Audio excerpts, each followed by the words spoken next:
I'm just chatty. Well, Telsha, thank you so much for coming to Portland and joining us on the Claima Stories podcast. Thanks for having me. Of course, we appreciate you being here. How you feeling? You got a lot going on in life right now. I'm good. I'm carrying human life, so that's a vibe. Yeah. Basically bringing another black man to this world. Thank you. Thank you, me. But I feel good. Yeah. Excited about what's next. Yeah. What's coming up? Let's do some foreshadowing. So, okay. I give birth July 22nd. Wow. You excited, yeah? Yeah, very excited. We have TA has a pop-up with Fred Siegel that's coming up. Mm-hmm. So we're expanding in our own little way, which is nice. In a big way. In a big way. I mean, that's cross country, so. You are right. I don't know. So many things. I mean, those are two big things in themselves. So we don't need the quality over quantity. Yeah, I just moved. You just moved, yeah. Easy move, pretty simple. Easy move because I have a great support system. Good. If it was just me, I don't like to move. I don't like to move at all. Like I'm like such a brat when it comes to moving. Really? I had to do it so much as a child, so I just figured I got used to it. Why'd you have to move so much as a child? My parents, my dad's job, my mom's career, just bounced around. What were their lines of work? My dad now is a consultant. At the time, he was like head of HR at all these wonderful companies. And then my mother is a therapist. Oh, wow. Yeah. Oh, what was it like growing up in a household with a therapist? Fun. I got free therapy. It wasn't as fun when you're younger. Yeah. Because she's like, well, that you feel this way because you feel like she was like literally like trying to like get out of my business. But now as an adult, I'm like, Mom, what are the ways to cope? Is your mom your therapist right now? No. Okay, I was gonna say. I don't even think that's allowed. I mean, she is, but she doesn't know it. So she definitely hasn't invoiced me yet. That's a good thing, I guess. Yeah.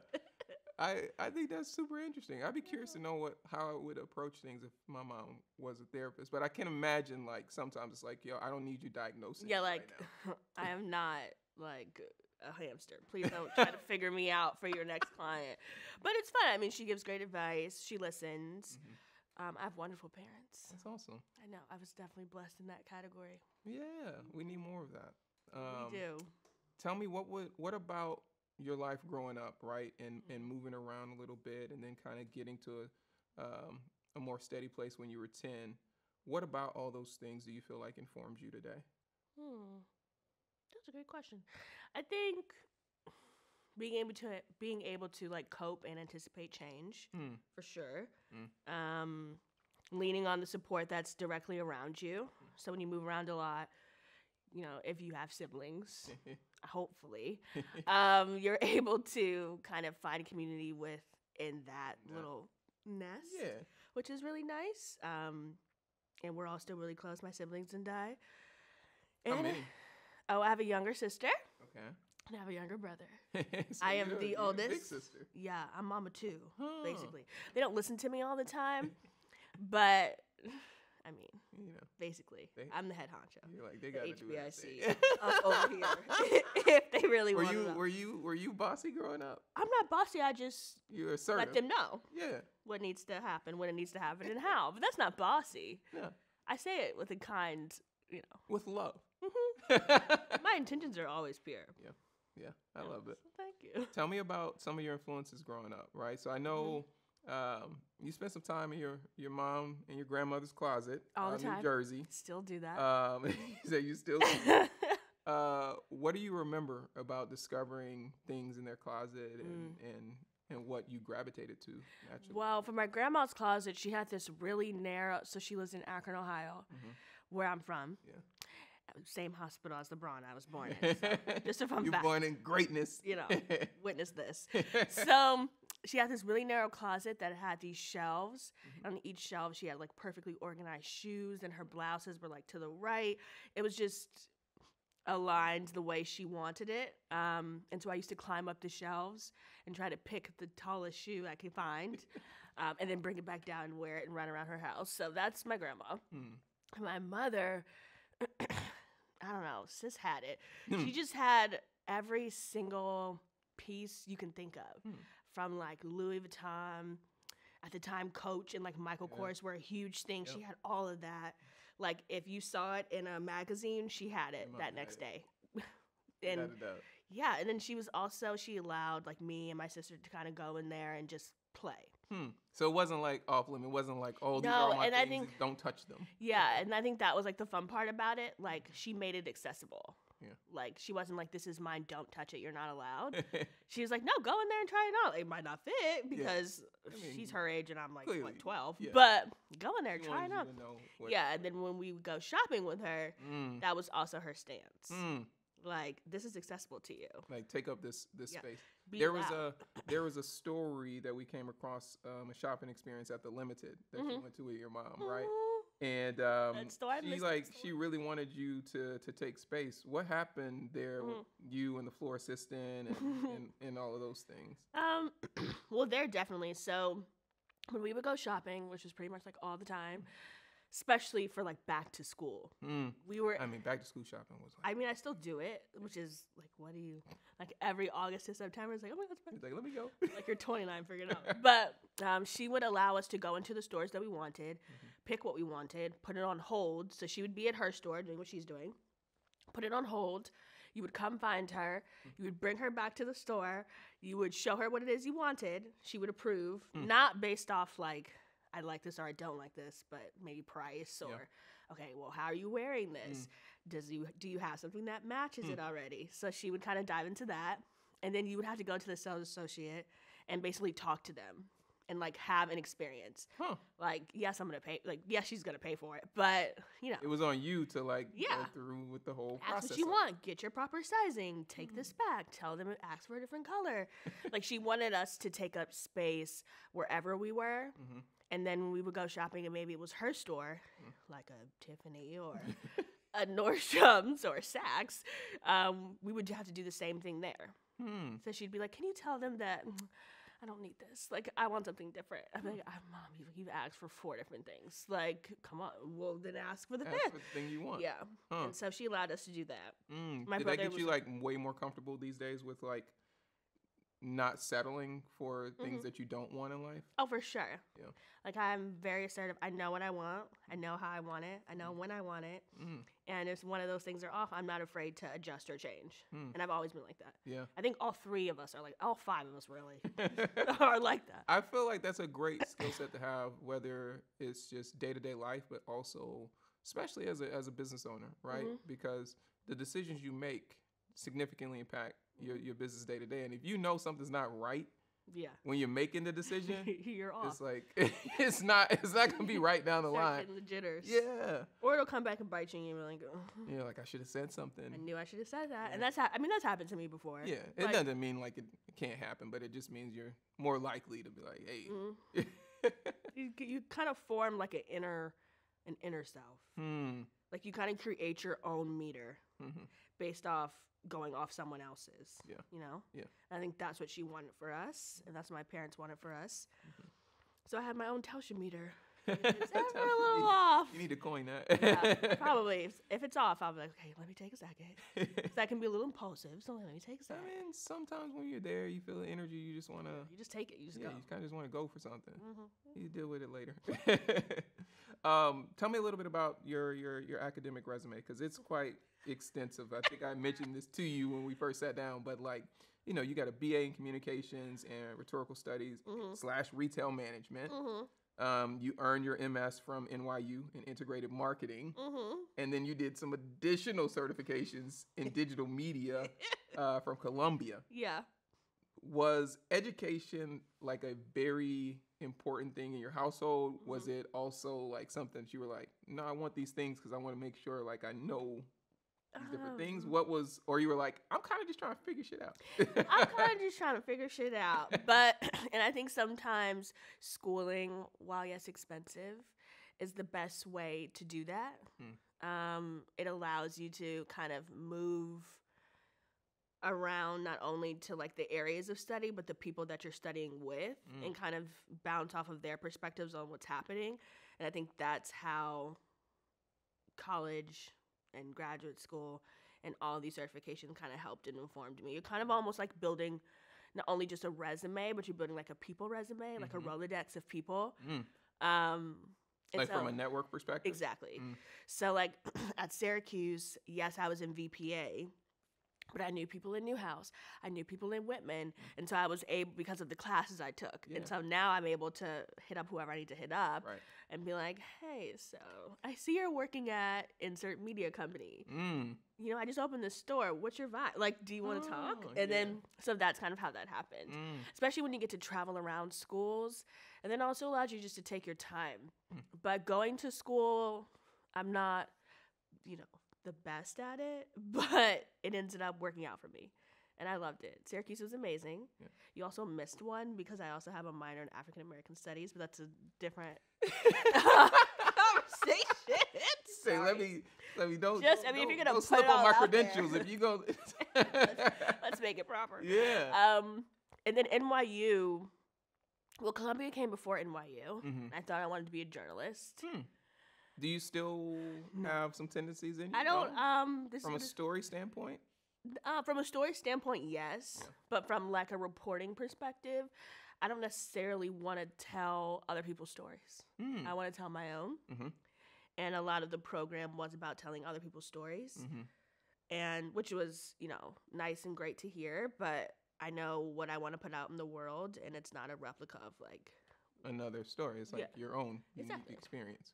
So that was where I discovered that. I think also with schooling, you get to figure out what you don't like. I mean, absolutely. Like, it's really hard to be in a adult society and then trying to figure out what you do and don't like while also trying to take care of yourself, while also if you have family and bills and more, all that stuff, you know what I mean? Like, when you don't have those responsibilities, or if you have the privilege of being in a family where they have wealth and you also don't have those responsibilities. Exactly. It is it's a luxury I would love to have. It's a beast. It's a luxurious beast. Yeah. So yeah, I just figured out what I didn't like. Also, I was able to make and formulate unpopular opinions on things that people love, and I'm like, I don't like that, and that's okay. Right? No, I think that's what I love about kind of what you were sharing about your experience with your mom and learning how to find your voice. Was that you didn't feel like it was weird to share your opinion and feel like somehow that your value was better or worse because you didn't have the same opinion as someone else. Exactly. You know, and being able to vocalize that, I think there's so much power in that. Like, especially from a retail standpoint and from an education standpoint. Yeah. Like, oh, I don't like how this president is doing X, Y, Z, and just standing firm in that. Yeah. Like, and you can have another opinion, and that's fine, but this one's mine. Yeah. I mean, I wish we had a little bit more of that, right? Like a healthy ability to have a dialogue these days. We still lost that. We lost it. We're in a very specific era. Yeah, I would say so. From a career standpoint, you also are all about these experiences, which, like, I'm starting to connect that thread. You're like, I need to see what's for me and what's not for me. And so a part of this journey took you to Grailed, right? It took you to Hypebeast, where you worked on Hypebeast Kids for a social media standpoint. You went to Atlantic Records and then Food and Wine. What were you learning about yourself through these different experiences, and how did those start to shape the direction you would go into from an entrepreneurial standpoint? I think working at all these different places, because they're all so random. I mean, they're not, but they're all so, like, to go from food to kids. Then I consulted for her name is Ivy J, for an artist at Atlantic Records, to then jump back to Grilled, which is resell. I think what I was able to formulate was how other people operate in varying spaces. I'm a sponge, so I really like to kind of study people, and not only their conversation but in their actions. And it's easy to do that when you work with people. So I was able to see, okay, if I think this kid's shoe by whomever is fire, how does the person to the right or to the left of me view this? How does this work in their world? Not only how does this work in my world? And then it's easy to do that through social media because that's how we portray ourselves. And then also, the whole like button, that's where people show what they like. Literally as simple as that. So I was able to kind of formulate ideas around other people and other concepts.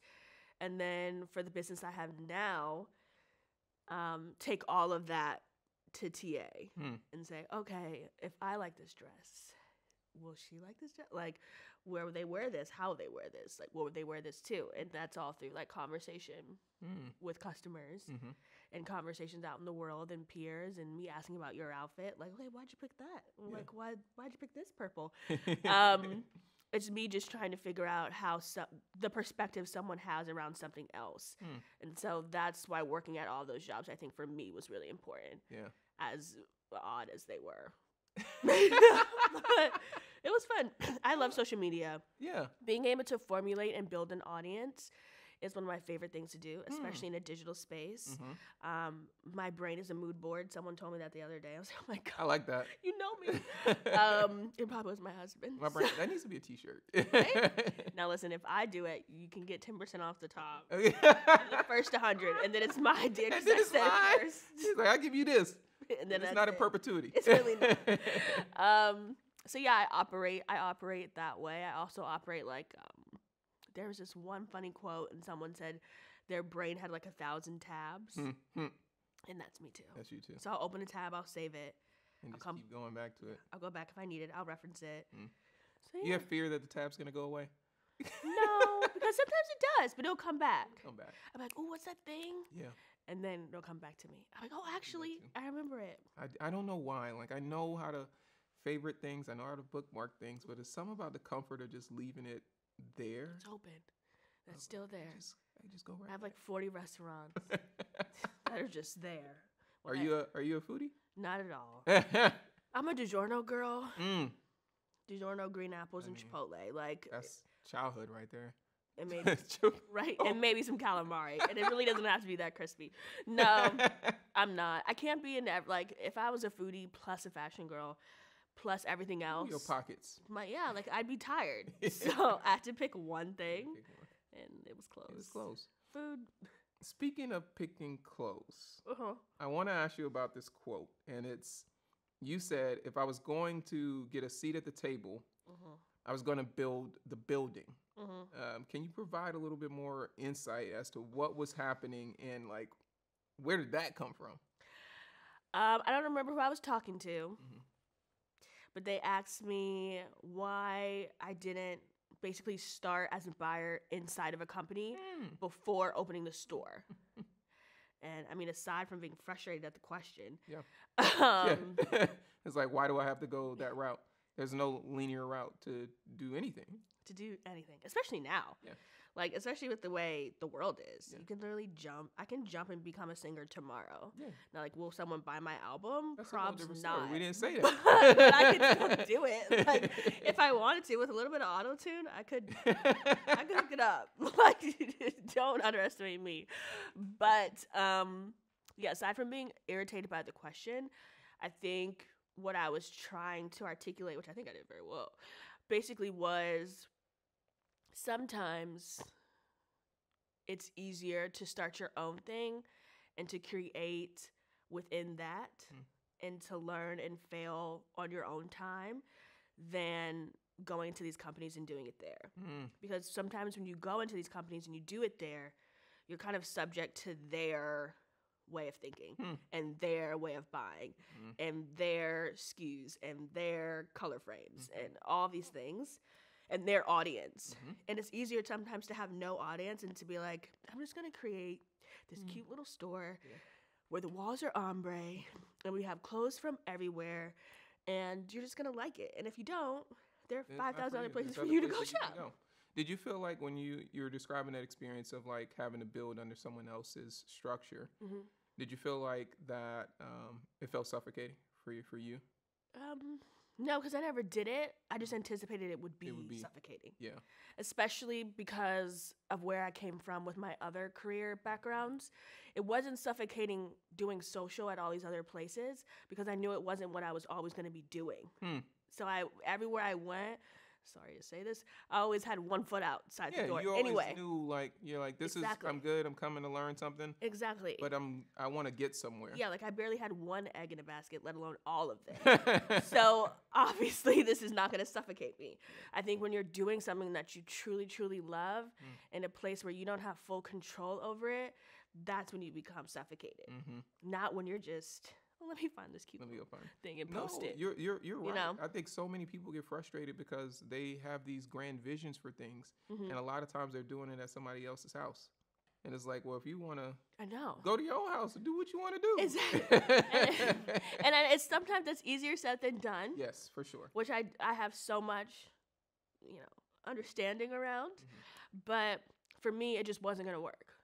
Because I also know how my brain operates. So I would go into one of these places, props kill it, and then stay there and just be cool. Yeah. Like, instead of, okay, if I don't take this risk now, I'm never going to take it. Similar to my move. If I don't move now, you're not going to do it. So sometimes I think I push myself, and I think we have to push ourselves into, like, a place of uncomfortability. Where does that come from for you? Like, how, because you mentioned, like, if you're massively uncomfortable with this idea of unknown, or you may have seen somebody else do it and it didn't work out for them, right? So you have that history, that story in your head. Where do you go in your process to be like, well, I'm gonna do it anyway? My faith. That's where that comes from. That doesn't come from me. That comes from him. Bigger. Yeah. Yeah. So, what I study and what I practice and what I believe, that's when the blessings come. When you take that risk. Yeah. It's similar. I don't want to get biblical on you, but it's similar to that story. I always forget the names. I do want to rewrite the Bible in my own way. You gonna add your own names? Everyone keeps telling me to chill, but there's this one story where God gives three men like three different things. He gives one man like one coin or something. He gives another one 5, and then he gives another one 10. Those numbers are probably off, but for the sake of the story, everyone doubles what they have except for the man with one thing. The man with one thing basically hides it. He like digs a little. Again, this is just a Telsha reenactment of the Bible. This is a Telsha version. So he takes whatever it is. Let's say it's a coin, digs a little hole, and keeps it. And the man with 5 doubles it. The man with 10 doubles it. And so in the story, when God comes back, he's like, "What did you do, my friend? Like, what's happening?" Like, "Oh, I didn't know you wanted me to use it. I thought you just wanted me to, like, it's still here for you." He's like, no, I wanted you to use that. Yeah. Like, and so what ends up happening is everyone gets 100-fold on their return. So he ends up getting something anyway. But he doesn't get as much as he would have gotten. But he still gets 100%. So technically, they all got the same percentage back. Yeah, but they had something different to start with. Exactly. So if I operate from like a level of, oh, I'm really good at social, and I don't want to do anything else. I'm just gonna do this. Like, you can't expect anything more. Exactly. And or anything at all in that regard. And I want to be a buyer, but I don't know. Like, if I continue to operate from a place of fear, like, I'll be stagnant. And I can't operate that way. So then what happens when you go to, so you're developing TA, which is your concept store, and you have a lot of different brands, a lot of brands from folks that are usually not welcome into certain doors. So what's happening when you're thinking about opening your own brick and mortar, right? Because all of this is net new journey. For you, right? Like, you're like, I hadn't done this before. I hadn't owned the shop before, and all this is new. But you did have a lot of experience shopping and buying. You just didn't call it that. The market research, you mean? Oh, yeah. You had a lot of that. Since I was 12. So what was it, what were you feeling when you're planning to open a brick and mortar and then, I don't know, pandemic? Oh, tragic. And then pandemic. She just really came out of nowhere, too. I mean, look, everybody, that February, I was in New York that February for Fashion Week. And it was, everybody was happy. We were bopping around. Yeah, we was going to the parties. Telling everybody about the store I was about to open. Yeah. Shocking the world. Pandemic hit. I mean, there's shifts you have to make for the state that you're in. So New York had like a set of laws that you had to kind of abide by regardless as a business. Yeah. So learning that was a curve because I had already kind of learned and processed what would happen pre-pandemic when opening a business. Like, you need these type of things. So now that you're adding another layer, to me, that was overwhelming. Yeah, because it's like, this is already a lot. Like, you're already doing the most. Like, now you're going to add a cherry to the sundae? Like, that's crazy. But for me, I'd already made all these promises to these really small brands. I also was sitting on tons of inventory. And I was single. How many months of inventory? Almost like, so technically as a buyer, you buy out 6 months to a year in advance. Ooh. Ooh. So you're basically predicting trends based off what you see on the runway or like throughout the world. Right. Wherever you build your brain. Yeah. And so I had to get the product out. Because if I had waited, let's say till after the pandemic, which are we even out of it? Are we even out of it? You don't know if people still gonna want they're not gonna these items, right? Because they've moved on. Exactly. And then these big businesses that have these, like, granted they're not buying what I'm buying because my whole ethos is something completely different, but they're basically about to be in sale season by the end of August. If not July. So everything's closing at this point, right? And there's all these mandates in place, and no one can come in. You couldn't even breathe. Know if, like, you don't even know if you can invite your cousin to come help you because all the mandates. You know what I mean? Like, there's just so much in place, and you have to remain optimistic, and you have to figure out how you're gonna switch. So, what do you start to do? Where do you start? Well, first I had 7 panic attacks. I went back home during the pandemic with my sister. So we lived together in Harlem. So both of us agreed we're too cute to be waiting in these Whole Foods lines for toilet paper. So we went back where my mom was because she shops at Costco, a vibe. So we were sitting at home. Yes. I also believe in crying like once a week, like a full sob. You schedule it? Basically. So I was in my room just sobbing, like starfish on the floor. And my sister comes in, she goes, "Why are you crying?" Like, you know, like, I wanted to open the store in the pandemic. And she was like, "Can I curse on here?" Yeah. Okay, she was like, "Bitch, go online." Yo, leave it to your family, keep it real. Listen. And Tara, she will chin check you verbally. Like, she gonna get you. Yeah.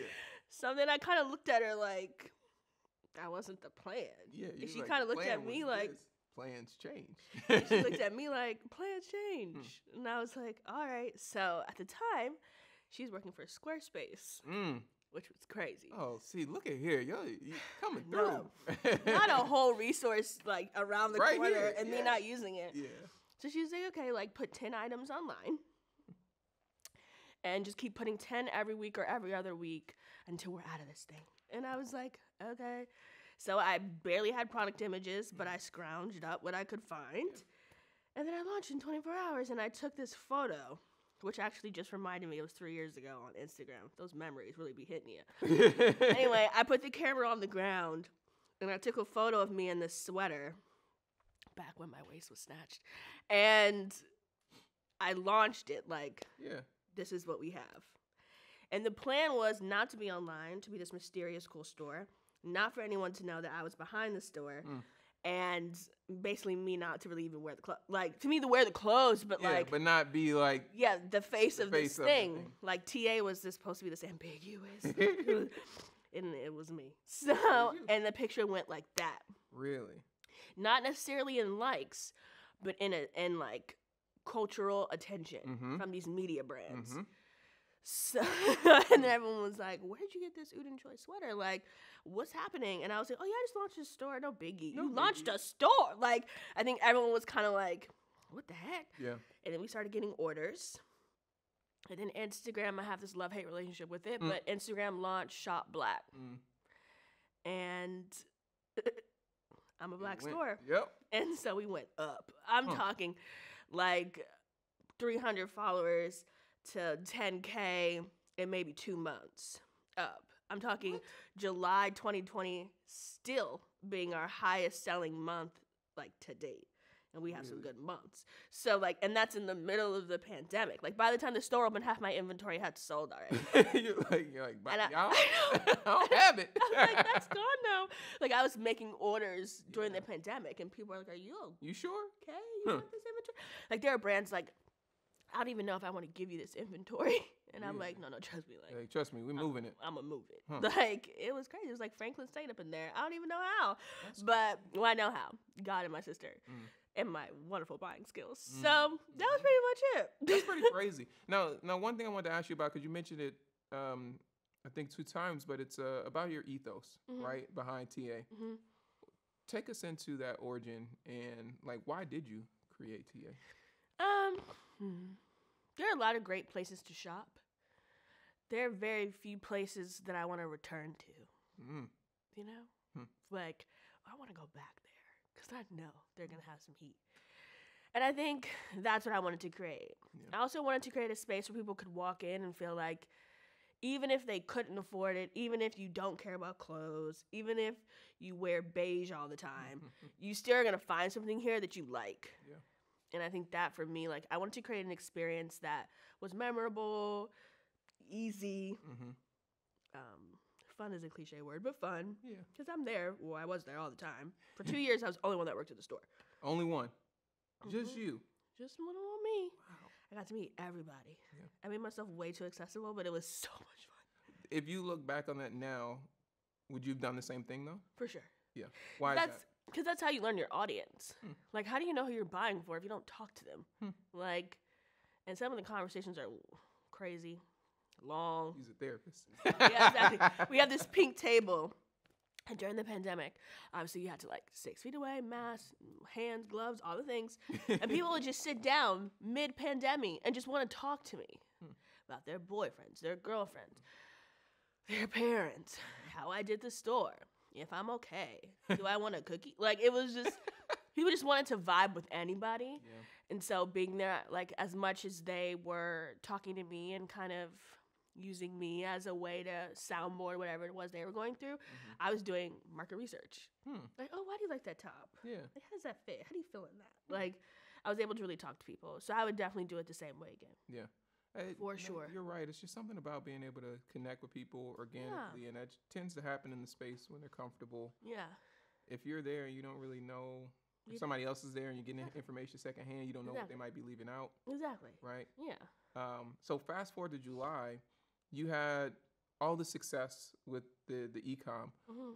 Why did you decide to move forward with the brick and mortar that July? It was there. It's that simple. It was there, and I couldn't be at home anymore. Yeah. I had a lease a year and a half before the store opened because you have to build the store out. Yes. So I'm already in this. Like, it's already quicksand, like feet in mud. Like, we're going to open the store, and we're going to be 6 people in here, 6 feet apart. We're going to follow all the rules, but we're going to open this. He's there. We're going to do this. Because it is there. And so, it was fun, and we had a ball. What was the location-wise? You chose the meatpacking district, yeah? I wanted to be in Soho. Why? So what happened? There were no places in Soho that would allow me to fully, put my own spin on it. Everything already had walls a certain color that couldn't be changed, or shelving that couldn't be taken out. And then I remember I was working with this random realtor, can't remember this man's name, and he was like, do you just want to, I have a space, but I don't know, it's been vacant for a really long time. I was like, well, where's it at? And then he was like, oh, over by Soho House. And I was like, which one? He's like, oh, meatpacking. I was like, oh. So it's funny enough, when I first moved to the city, I had a Soho House membership before I had an apartment. You had a Soho? Yeah, I know. I don't even know how I finessed that one, but I did. Because I also wasn't in a creative space. So, anyway. Maybe you just get creative vibes. Basically, I was like, what a full circle moment. Yeah. And then he took me, and I was like, oh, this is it. And I was like, this is just it. I'm really good at making decisions. Yeah. And that was it. That was it. You knew when you saw it. And it looked cray. Yeah, I mean, you got the vision. Didn't even have an HVAC system. No HVAC, so you got. I didn't even know I didn't have an HVAC until after I signed the lease. Talk about learning. Yeah, because that's money that you. I was like, what do you mean? They were, I think my dad came. He was like, so, where's the air? I'm hot. And I was like, where is the air? The air. And he's like, and the heat? I was like, oh my God. He's like, honey. I was like, I know. And I figured it out. Lessons you learn on the first one. My wife has an ice cream shop. Oh, she does? Yeah, she's got a plant-based ice cream shop. It's here? It's here in Portland. It's called Kate's. So you'll have to. Does she have coffee? We'll go. She didn't have coffee, but she has tea and she has hot chocolate. No, not coffee to drink, like coffee ice cream. Oh yeah, she does. Oh, she does. My favorite. And it's plant-based? Yeah. Okay, we'll talk. You have to get some. But she went through that experience as well, where she was like, I didn't know we didn't have this stuff. Exactly. Like, how you gonna really know? all this stuff? She's like, I thought it came in the space. You would think, because no one really gives, like, everyone has these how-to books, right? Mm-hmm. My friends make fun of me because it's kind of the only type of books I read. Mm-hmm. I don't know why. But you want to know how to? Yes, like, on the most random things. Like, I think I have a book, How to Be a Preacher. Like, why? But anyway, no one talks about that. They always talk about, like, the aftermath. It's rare that folks want to talk about the actual journey, because sometimes I think it has things where they feel like they should have known or they should have been an expert. Yeah. And to them, it maybe makes them feel like they aren't as smart as they, give off to be. And it's like, no, like, this is a part of business. You're not going to know everything, but you can share things that'll make the experience better for someone else. Exactly. And like, hey, this is what you should know when you're leasing a building. You should ask these questions. Have this checklist. Yeah. Like, and no, I didn't know. You didn't know. But it didn't stop you. Now you do. Oh, no, I got an HVAC system. That air be pumping. That air be working. Now I know. You've spoken a lot about how the inspiration for your shop came from the design of your future home. Mm-hmm. Can you elaborate on that? Oh, yeah, for sure. I mean, ombre walls, glass everywhere. It's a thing for you. Full windows. Yeah. Floor to ceiling. Floor to ceiling. There's that money green. Where'd the ombre walls come from? Oh, it's like green and then it turns into this beige. Huh. Yeah. You remember where you first saw that? Probably on Tumblr. Where I see everything first. And then the racks are they're like this oval. Like you can see every part of the room from anywhere you're standing. Who wouldn't want to live like that? Who wouldn't want to live like that? I mean, come on. And then the clothes are what they are. Like, are you kidding? You're like, this is a whole vibe. Then our coffee table books, flames. Yeah. Like, and I got to do all of that during the pandemic. Yeah. Like all the knickknacks, all the cute little things you see was really me kind of just at home, just bye, bye, bye, bye, bye, bye. I'm sad, bye. And then it ended up working out perfectly. But you had time. I think that was the interesting thing about that point was like, we didn't have a lot of distractions. Like, sure, we made up stuff to like distract ourselves, but you really had to sit a lot with just what you have. With yourself. Yeah. And I can imagine for you, if you're building your vision, it's kind of also nice. To be able to think like, what do you really want to be here? What the experience is going to be like for someone else. I needed that time. Yeah. And I wouldn't have taken it. I don't think anyone would have been like, yeah, full world shutdown. Like, are you kidding? Like, and so many things came out of that time. Yeah. That were very positive. I mean, I've had negative times, but like that were very positive for me during that time. What's something that sticks out to you? I met my husband during the pandemic. How'd y'all meet? Through a friend. Yeah. She knew I was single. She knew he was single. She looked at me. She looked at him, and she goes, "Oh, this should happen." I was like, "Yeah, I'm okay."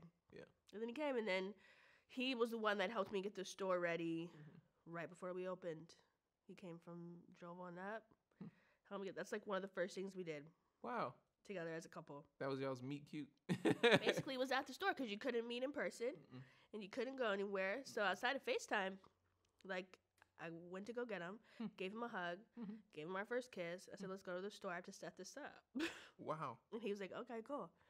See, that's how you know that you're a person. You know what I mean, right? Because no questions asked. When someone's like, oh, yeah, that's what we need to do. That's what you need to do. I'm there. I got you, whatever you need. Listen. And it's always interesting when you're in business or you're creative or you're doing these things, like, it's not just you. It is your support system. They are very well in business as much as you are in business. Yes. Let me tell you. Yes. Like, it's not, like, if anyone thinks they're in a relationship with someone and they're not a business, I hate to tell you. That's your ice cream shop, too. Yeah. That's his store, too. You know, something goes down. I'm getting that first phone call. Exactly, so I know I'm pulling up. You know exactly. what I mean? What's the experience you hope someone has when they come into TA? I hope they feel peace, which is odd to say about a clothing store. But that's the first thing I want someone to feel and experience, just a high level of peace. I'm not sure why, but that's what I want them to feel. The second thing I want them to want to shop. But I think like the excitement around like retail and intentional buying, like, are we excited anymore about anything, or do we just want to cancel every single thing? Like, and so that's what I want someone to walk in and just be excited. Yeah. Like, You want oh them my to feel God. something. Yeah, like we're across the street from this all girls private school, and they come in like after school. And they're just excited, can't afford a thing, but they're just excited about being there. And I remember like what that felt like at Limited too. Like, oh my God, look at these cool Look at all these. Like, this is so exciting. Like, and I want them to be excited about what's there. Yeah. And to want to come back. Yeah. You know, to want to talk about it. And be a sense of community too, right? Exactly. When I was growing up, I felt that in you know, retail that was independently owned, mom and pop shops, whatever the language is that you want to call it, I always started to feel like a sense of community there. Yeah. And that's like really like, I grew up into sneakers, and my sneaker shop became like that central space where I learned about everything. Right? Like at TA, we don't just talk about clothes. Like, we talk about politics, we talk about food, probably Chipotle. Like, there's just so many, you know, there's so many other points of interest within the space. I stole some of my sister's used books, talk about that. Like, we have some matcha pancake mix from Ghetto Gastro, talk about that. Like, it's not for sale, it's just there, because I loved it. Yeah. So I'm like, why not? And then, like, we talk when people want to buy it. I'm like, you know, go to the website. No, like, but you can go to the website, you can read about it. Exactly. So we just talk. It's just a place to want to talk about. You know? Yeah. Like, where are those at? It's not a lot of those right now, right? It's a lot of it is very much profits over the purpose part, over the community part, the connection, even the excitement. And it's like, you know, you need to have excitement in order to make some money.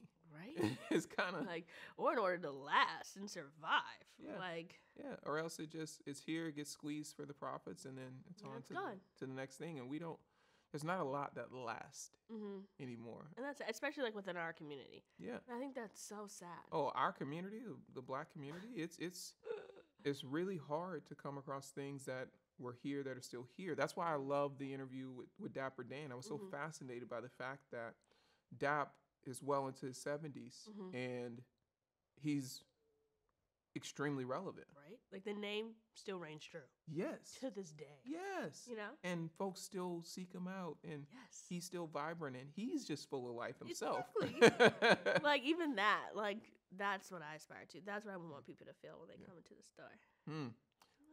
What changed about you after becoming, you know, a store owner, an entrepreneur, a creative, a buyer, all of the hats you have to wear, as you can see, I'm going.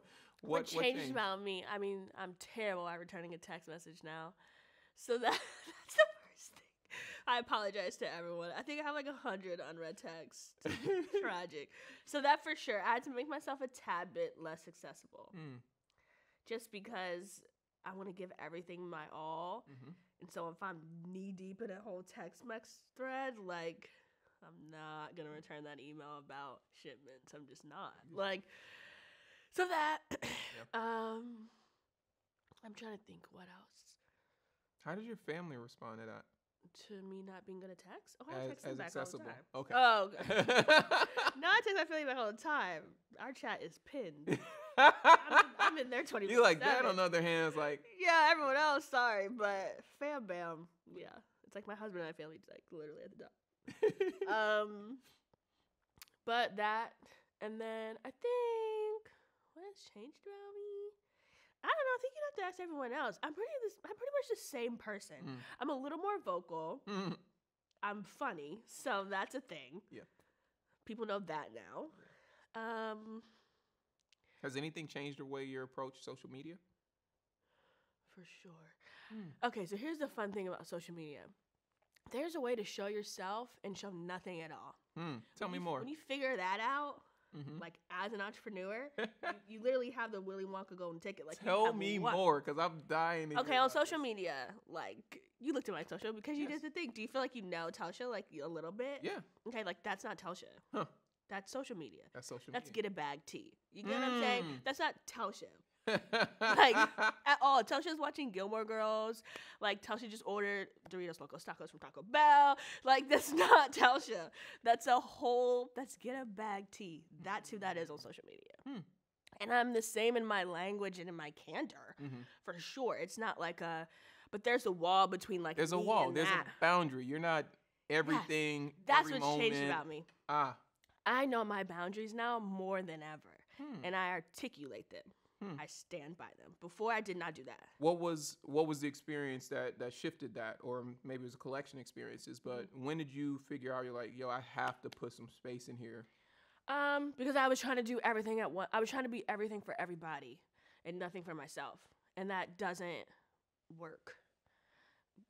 Because no one pays my bills for me and maybe my husband. Like, definitely him. So there's no, like, you get what I'm saying? I had to create a level of boundary, and I had to articulate it to people that I've known since I was 14, to people that I just met, to interviews where I'm like, I don't want to answer that question. Like, I'm not the person to answer that. I'm not going to pretend like I am. So there's just a multitude of things that you kind of have to, like, separate yourself from, just so you could do a better job at your job. Not because, I don't like this person anymore, but because I want to be great at this, and I can't be great at this if I'm catering to that. That doesn't work. Wow. So I created some boundaries, and my God, I love them. I gotta admit, yes.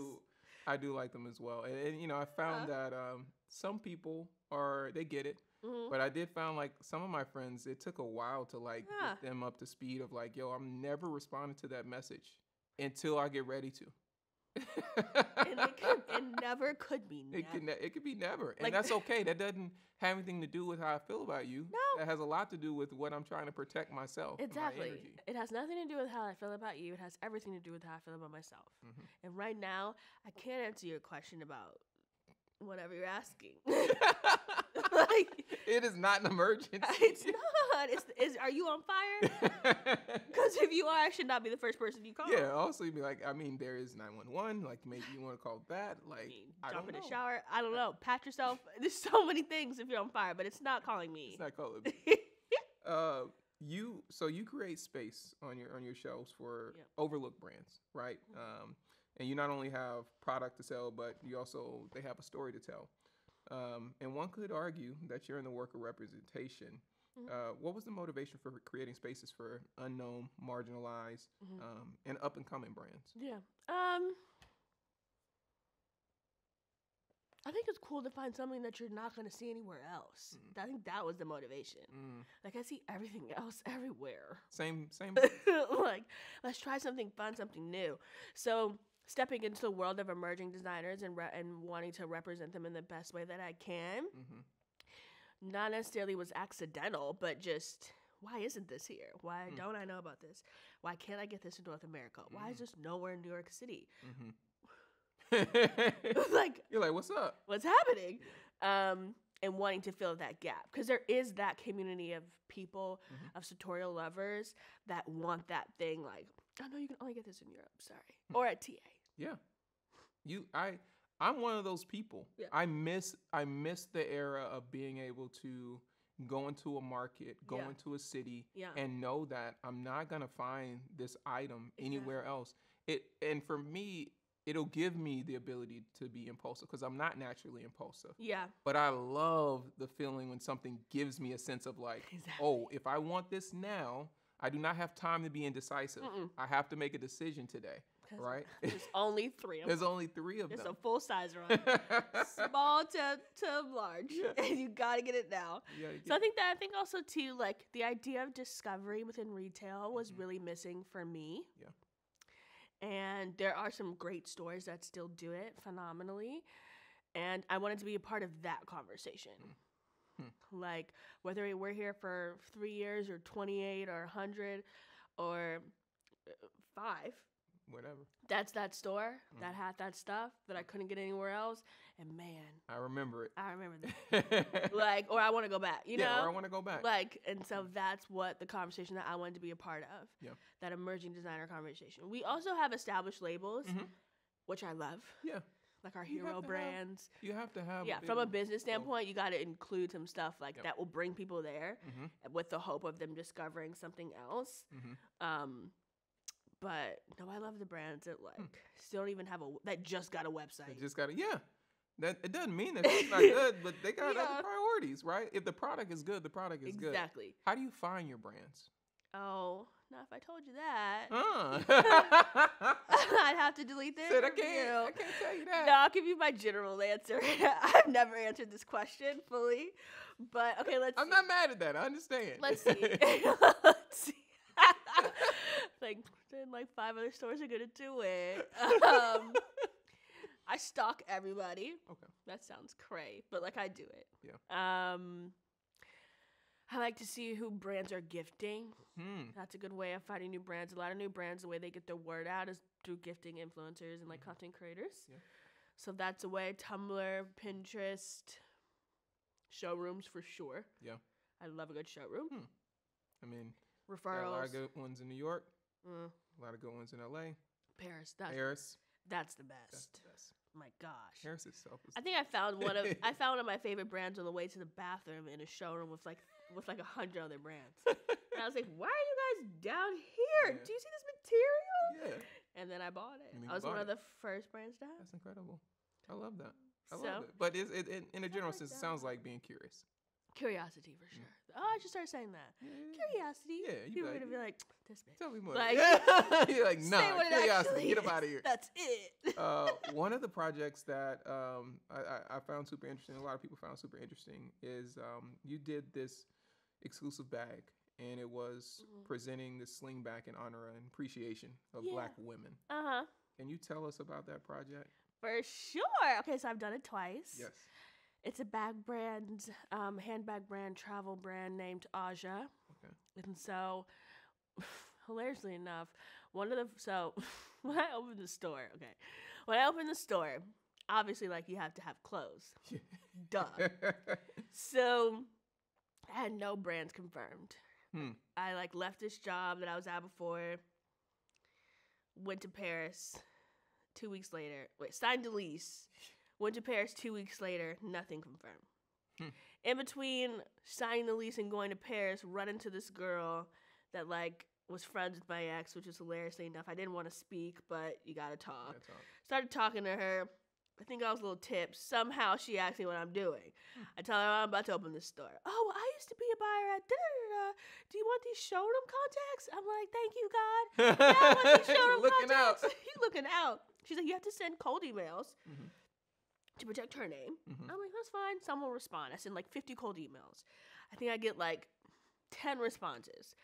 One of them's like the top showroom in Paris, which has like 12 of the top brands you can think of at the time. Show up to this place, and like as you go up the stairs, like the best brands are at the top, but you have to pitch yourself. They basically made me pitch myself every floor I went to before I could enter. Every floor? Yeah, there was like 5 floors. Yeah. So I had to do like my little elevator pitch, which I learned from NYU. Love that from me. And when I got to the top, obviously I got, in. But I was like, oh, all these brands are so cool, but I want something that resonates. And so I reached out to Aja. And they responded. And when I got back to New York City, we had like our first meeting. And there are these 2 like beautiful Black women, Ashley and Moya. And they're just sitting in Industry City, like waiting for me with like all their leather goods. Wow. And I'm just like, oh my God, this is so cool. And then I think we instantly just clicked. We barely talked about the collaboration. Product, yeah. And then halfway in, I think I was like, I love all this. Like, do you have any exclusive colors? I'm not even sure why I asked. They're like, actually, like, we have this cherry red. I was like, that's my mom's favorite color. Huh. I was like, okay. And then I was like, can I, like, have the exclusive? Yeah. And they, mind you, by that point, I did have some confirmed brands because at Paris had happened. But the fact that they believed in me, and I think me believing in them vice versa, was kind of like, you're about to give me an exclusive colorway? Like, this is crazy. Like, are you sure? Like, I don't know if I would do that. But like, okay, girls. And they said yes. And then, they did what they had to do. They went into production. We got 10 of them. I think we sold out in like a month. And the idea was just, we called it the Shima slingback bag. My mom's name is Tashima. Oh. So we called it Shima. I had 2 E's. They dropped one. And then it was the Shima slingback bag. And I think I wanted an ode to my mom. An ode to that beautiful cherry red. Yeah. I should have copped one and stocked one. But I'll ask for another. Yeah, ask for another. But yeah, then we did another one. We did this like trilogy color, which is kind of like a brownish, kind of like almost if you paint and then you like strip it with some white, kind of creates this weird like illusion, kind of like wood almost, but not. Anyway, we did 2 of them. Sold out that one too. That one. What'd your mom think about this? Oh, she loved it. She said, "Oh my God, where's mine?" I was like, "Well, it's named after you, girl. You like, can get one. like, figure it out." You got 10 of them, huh? But she loved it. I mean, I'd like to do little stuff like that. My parents have done so much for me. Like, if I could do something small, like name a bag after you and make you happy, like. But I think that's what's so cool about having your own thing. Like, you can make it personal. Exactly. You can put those touches on there. Exactly. And, pay respects. Exactly. In different ways. Because it kind of reminded me, so my mom used to have this Louis Vuitton backpack bag. She still hasn't come up off it, but she will eventually. You've been eyeing it for that Oh long? my God. And we used to go to Disney all the time. So she would wear it. Like, "Mom, can I hold your bag?" And so I would like put it on my back and like walk around Disney. Like, she was, "If you lose this bag, let me tell you." And it was cool because I think my dad gave it to her from like one of his trips to Paris or somewhere. So it's just this cool, like, she used to always have it just like this little sling back. She would just like throw it over her shoulder. It just, and I'm like, okay, I'm going to make an ode to that. That's awesome. And then I made her the bag. I was like, "Can I have that bag now? Like, this is, no." You'll get it. But I'm going for like favorite child. I think I'm winning right now. So sorry to the other 2. So she'll get it to me.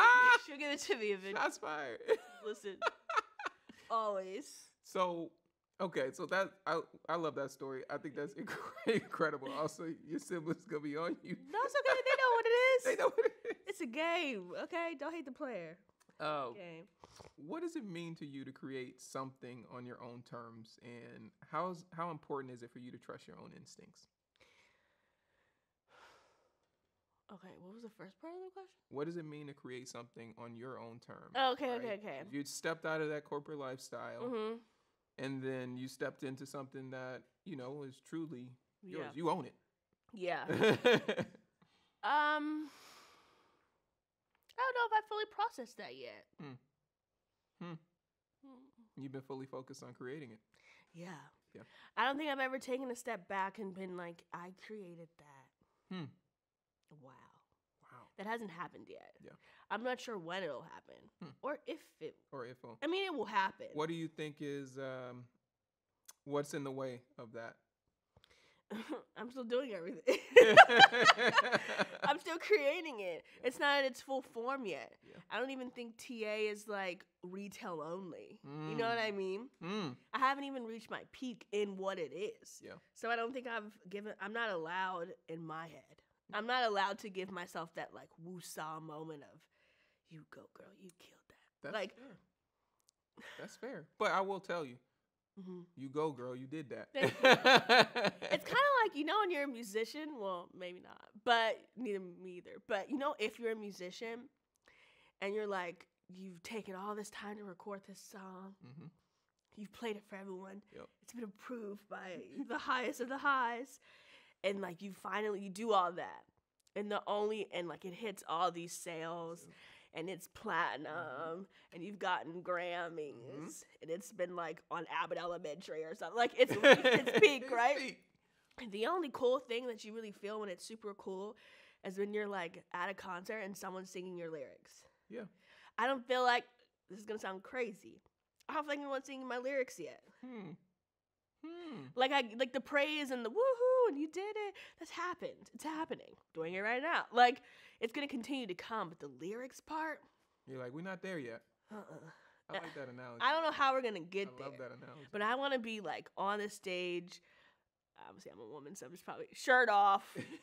If I was a guy, I got like, you know what I'm saying, like whipping my t-shirt, like and someone singing my lyrics, like me, microphone out to audience. You don't even have to say it. It hasn't happened yet. Okay. To me. To you. To someone else, that might sound crazy. Like, girl, yes, it has. But it hasn't happened to me yet. No, it just sounds like you have a very big vision. Yes. Right? Because And retail's so- not where it starts. I mean, retail's where it starts. It's not at all where it ends. That's beautiful. You know? That's really beautiful. So Huh. when I'm having that moment, I'll let you know. What about how does faith operate in your life, in your business? Because when you go to Paris and you don't have anything confirmed, I gotta imagine That was a crazy trip, too. You know, I have to imagine it's pretty much a priority. Mm-hmm. It's the only way to get through that. Hmm. How does it operate in my life? It is my life. Mm. It informs all my decisions. Mm-hmm. I take everything to God. And if I don't, whoever's around me is going to tell me to do so anyway.